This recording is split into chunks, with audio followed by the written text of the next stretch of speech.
Payment ஒன்றை உள்ளிடுவது எப்படி?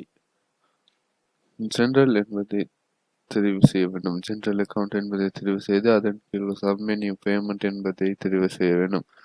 அதற்கு பின் உங்களுக்கு தேவையானது என்னவென்றதை உள்ளிட வேண்டும். இப்போது நாங்கள் செலவை பற்றி பேசுவது என்பதால் எக்ஸ்பென்சஸ் என்பதை தெரிவு செய்ய வேண்டும். அதற்கு பின் நியூ என்பதை கிளிக் செய்து எஸ் என்பதை தெரிவு செய்ய வேண்டும். அதற்கு பின் அக்கவுண்ட் என்பதை தெரிவு செய்து நீங்கள் எதற்காக செலவு செய்தீர்கள் என்றதை உள்ளிட வேண்டும். அதற்கு பின் நீங்கள் செலவு செய்யும் கம்பெனி அல்லது செலவு செய்யும் நபரின் விவரங்களை உள்ளிட வேண்டும்.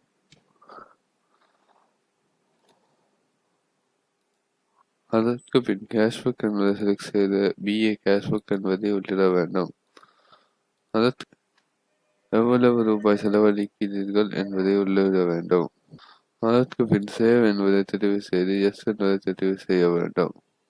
இப்போது கீழே உங்களுக்கு வவுச்சர் நம்பரும் அதற்கான ஆதாரங்களும் கீழே தரப்பட்டுள்ளது.